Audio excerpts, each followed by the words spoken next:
Ladies and gentlemen, I was playing Railroad Empire the other day. It was like a 4 hour session on my stream, and out of these 4 hours, two people came in to ask how to lay tracks properly and how to use stations or stuff like that. So I decided to make this video covering the very basics that can help you build a system that actually works. And I got this knowledge from trying to do my own research in forums and stuff like that, and also some knowledge that I picked up from other simulation games. And I have it all for you in this video so that you can make use of it and build successful bases. Not bases, we don't have bases in this game. It's gonna be an empire, if you will, an empire for railways, railway empire. So I also want to add value to your life, and I don't want to waste your time. So I'm gonna list everything that I'll be covering in this video.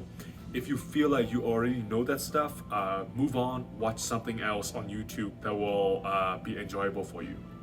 So the first one is placing your station. Second, double tracking. Third, signaling directions. Fourth, station expansion. Fifth, station platform management. 6, compartmentalizing your tracks, like breaking them apart. 7, maintenance and supply towers. 8, train sharing. 9, station sharing. 10, warehouses. So these are all the concepts that I'll be covering. If you feel like you already know some of them, move on. If not, please stick around. Thank you so much. Ladies and gentlemen, the first thing I'll be covering is a very basic, very fundamental thing about this game is how to place your station. It's not just your first station, but any station, so that we can be more efficient and also save you from heartache as you go through with the game. So for the first station, I built it sideways from north to south. The reason is because there are more stuff in the north and more stuff in the south, and there's nothing in the west. Yes, there are things in the east, but there's also stuff in like nothing in the west. And also, we have another kind of station which could be built in this situation, which I want to show you. Is if you are in a city like Dover here, which is surrounded by water on the most part, it only one direction. There are interesting stuff that your trains should reach. So if you are starting from this kind of city, then you can build something called the terminal station, which has only one direction. So it's ends at the east side, but there's like train paths like leading towards the west. So they decided to build, by they I mean AI, decided to build this station which has tracks in the back, which has no purpose. So in this situation, I would totally just build a terminal station and just be done with it, you know? So it is very important for you to plan where you want to place your station so that you can get started in a strong footing. And how you rotate your station is you pick a station and you're gonna press, I believe it's shift, and then you can turn your station. So this is like red, so you can't see the arrow. Somewhere like this, then you can see the arrow turning around. So that's basically how you turn the station around and how you can actually pick a good station location. The second thing is I want to cover is double tracking. So if you see all my tracks, every track is double tracked. If you see some example from AI, see here, so they only have like one track going up and down. So this is a problem because it can cause traffic problems with your trains, and I cannot believe that they actually show you to use a single track in the tutorial gameplay, like on tutorial scenario. I thought it was very irresponsible, and this is not a good habit to have when you play this game. You should always have double track Only exception is if you have one station like this, small station, then you can just merge your tracks at the end.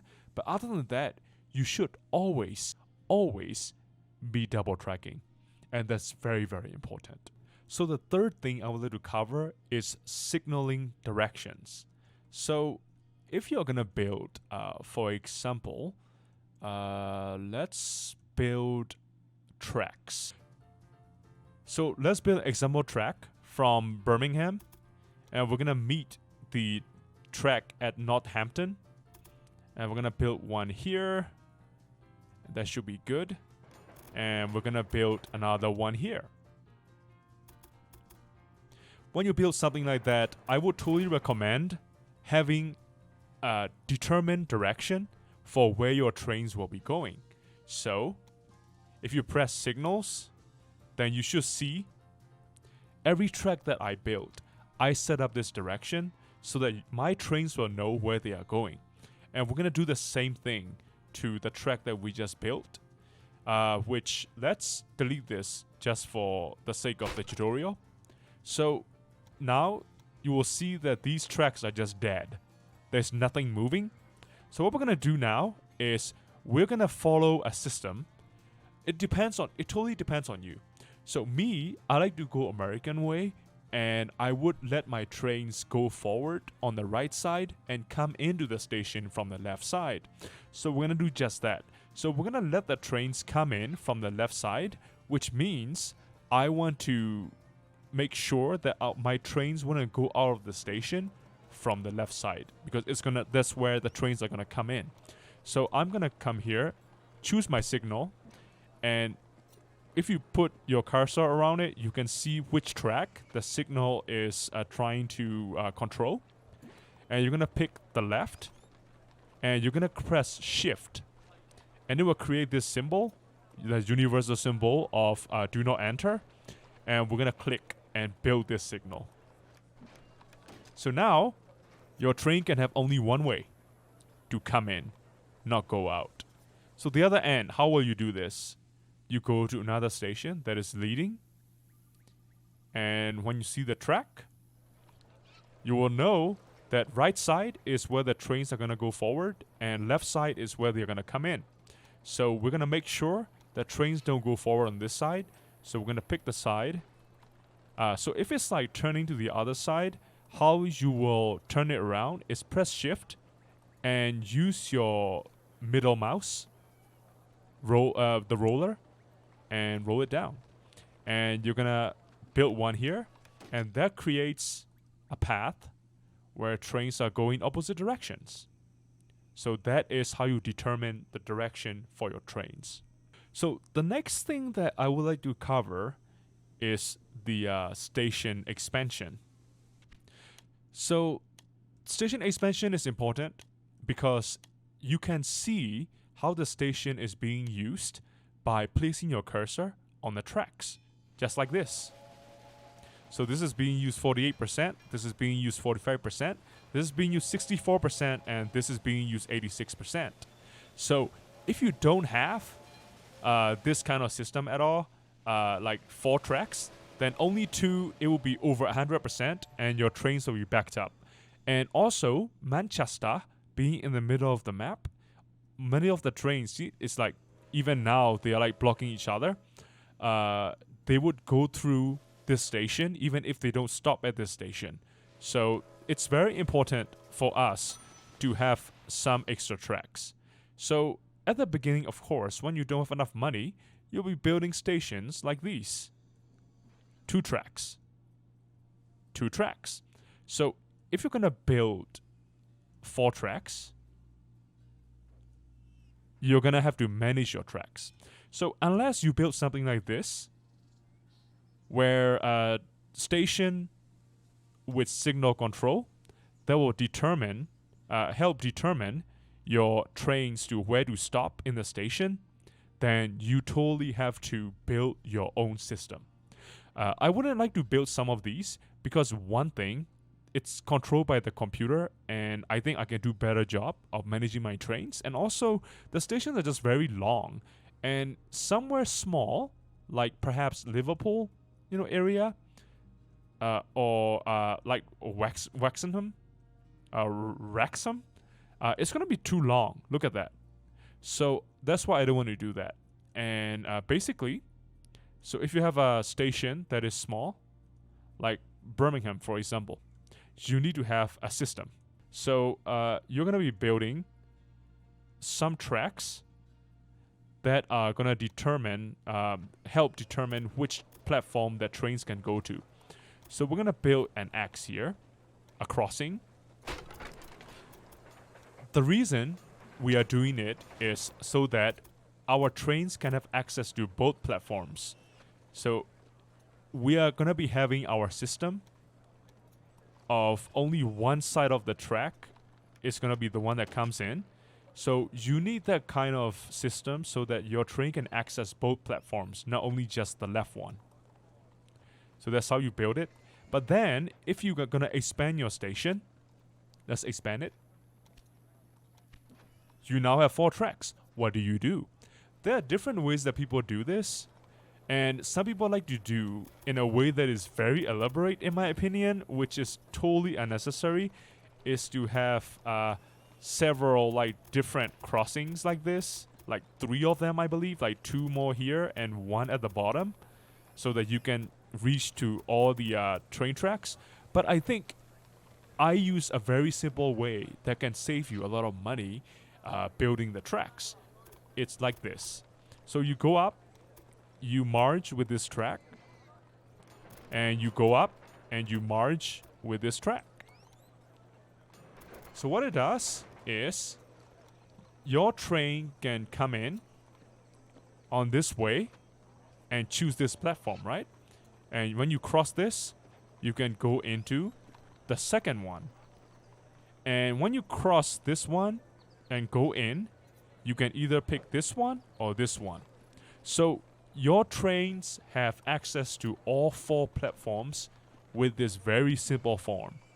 So that's my preferred way of giving options to my trains to use different platforms when you expand your station. So it's a pretty easy concept. So the next one that I would like to cover is the station platform management. So when I was showing you the Manchester place, where some platforms are being used more than the others, and how you make it happen is when you click on the train and you set up the rail line.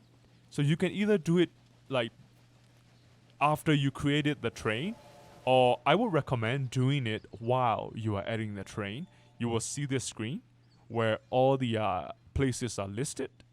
So you can press on Liverpool, like in this edit station icon, and you will see that you can actually determine which track your train will be using and how many like tracks are being used and the capacity. So track 4 is now at 42%, 92%. So we're not gonna use that. We're gonna use anything but that.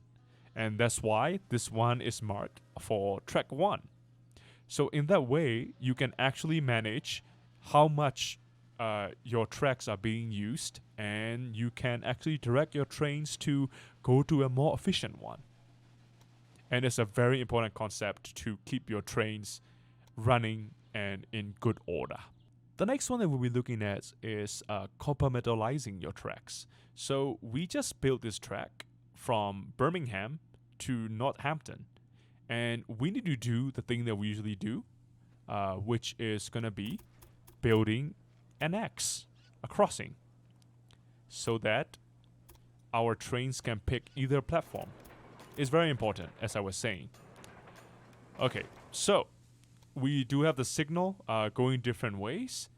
And so why would we take this like track apart? The reason is when your trains are getting stuck. See, one train is waiting here, one is waiting here, one is waiting here. If you don't have these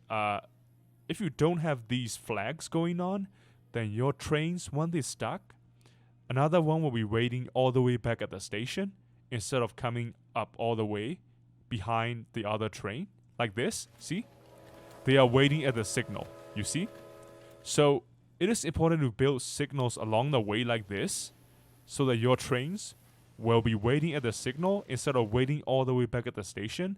It saves so much time and it makes your train tracks run a lot smoother. And how you'll make it happen is not tedious at all. It's so simple, so easy. There are two ways to do that. The first way is to pick your signal and you're gonna have it on the road and you're gonna press Control. See? Now signals are split and they're gonna be built along the road. Let's do this for both sides. And now they are being built. So also, the reason that it's important to split is how many trains you can run efficiently between two cities really depends on how many breaks you have in between. So if you have 3 different stops here between two cities, I don't know if I have an example of like that few stops. So maybe in between these two stations, you know, if you have 1, 2, 3, 4, 5, 6, 6 stops in between these two stations, then it can maintain 12 trains in between. So they will be going around. Of course, they will have to wait because that's like absurd number of trains, but that's the maximum number until all your trains will be stopped because they are being blocked. So that's why it's important to not to exceed the number of trains than how many breaks you have within your train system, within your rails. So that's how it works. The next thing that we're going to cover is maintenance and supply towers. I told you that there are 2 ways that we can break apart the track. One of them is using these signals. The other one is using your supply tower. Supply towers counts as a stop, and they will act exactly the same way as the signal and also give your train supply. But supply towers, you can save money with that if you actually place them in a very clever way. Such as, if you have stuff like this where 2 tracks are coming in and meet, you should place your supply tower after they met, so that all the trains that come in from 2 different directions can just share this one tower instead of having 2 towers. Another thing that we can do is, so if you're building something like this where there's a city here and there's a resource center here and there's another resource, so you can think ahead and see that even if you don't need this resource yet, one of the days you will have a train running between this resource station and this city. So it doesn't make sense for you to build your supply tower after the city, after this resource point, because then trains running between your city and your resource point will run out of supplies, and you will have to build probably another supply tower. Because of that reason, I built my supply tower right here, in between the city and this possible pit stop, so that you can save money on having to build extra supply towers. So if you don't play with the scientist guy, you will have to build your maintenance centers. What is it? Does it call like that? Yeah, maintenance building yourself with your own money. In that case, you can save money by building your maintenance building in a central hub, just like this, Manchester, where most of the trains will coming up and end up there, so that they can just maintain themselves when they get there. Instead of like building somewhere very far, you should build it in a central locations so that trains will have a chance to stop and be maintained. So that's how you probably save money with the maintenance buildings and supply towers. The next thing that we're going to talk about is train sharing. We should share trains because of the reason that I was talking about. when we are trying to figure out how to split our tracks into different sections. And it really depends on how many trains you have and how many sections you have split to have a system where you can fit many trains. There's another station here now. And also the maximum number of trains that you should have before your system totally breaks down. So it's important to reduce the number of trains. So for me, I have this fish here in this station. And fish is a basic resource that is demanded on this map, a British map. So I decided to have only one train that deliver fish from fish station to Manchester and fish station to Liverpool. And let's check out that train. So this is the train that goes to 2 different cities delivering the fish. And how I do this is when you set up the rail line, you click on the sea farm first, and then you click on Manchester, and then you click, why is this waypoint here? Stop it. And you click on the sea farm again to pick it up again, and then go to Liverpool. One of the caveat that is extremely important for you to not forget when you do that is to, when you click on the city, so this is the normal system. So you will see that max is 8. When you click the city, you should turn the max down to 0. The reason being is if you allow the rail cars to be attached to your engine when you leave the city, Manchester will attach the stuff that they want to send it to Liverpool, and it's not going to get there on time because you're going to be going back all the way up to the sea farm and then pick up some fish and then get to Liverpool. By the time you get back, I mean, the cargo train that you have in between these two cities will be filling up the demand already anyway. So your train is going to still have that item attached to it. And as time goes on, there's going to be some junk items attaching to your train that is very important, for cargo supply. And you are going to have a train full of unneeded items and your fish will never be delivered. So it's very important when you stop by the city to turn down the number of rail cars maximum to 0, as I did right here. And also, if you want to change how the stations are arranged, it's very easy. Just change the order using these arrows. So that's a thing about sharing trains. So the next thing that I want to cover is sharing stations. Having fewer number of stations really help with your traffic.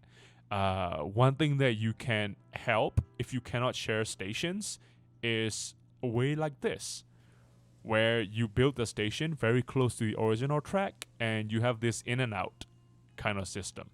Sharing station means when your station is big, they can cover more ground and they can get several resources at once.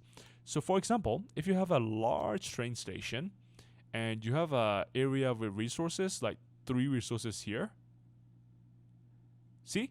So if you build it here, your station can actually cover 3 different resources at once. What happens is your stuff can be picked up at the same time, but you can manage which one is to be picked up by selecting your train, okay, and you're gonna manage, and you can press on what is to be picked up.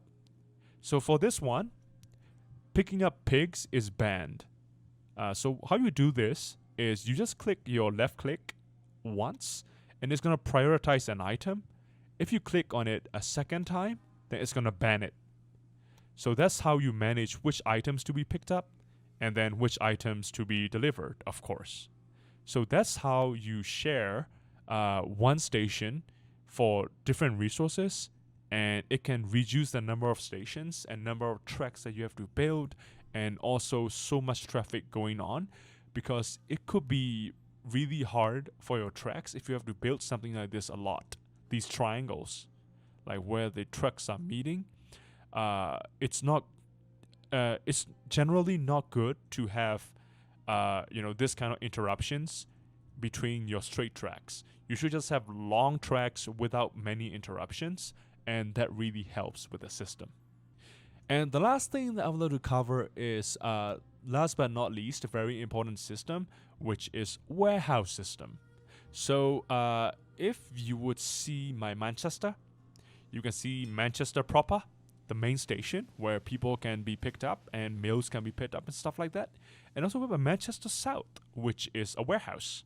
As you see, this is a large warehouse, so it has more than 3 items. If you're going to build regular warehouse, it's going to be only 3 items.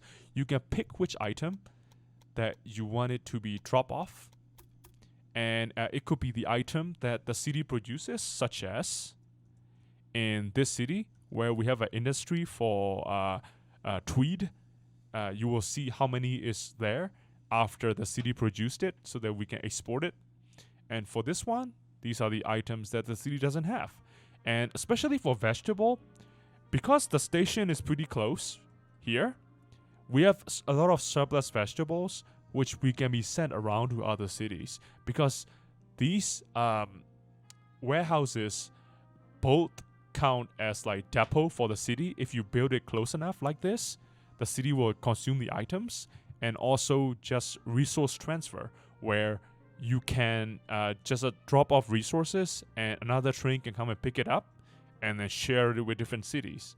So I think one time I had a map where I built 4 different warehouses around one big city that I started. So that's the system of how you can also reuse trains, because you can only use the main station, like consider it only for like only for passengers and mail, and you can use warehouses for your cargo trains, and that will decrease the number of trains piling up in one path into the city, and it will distribute your trains evenly across the map, and it will make the traffic much easier to control. So these are all the tips that I have, which should probably help you build a better and successful railway empire.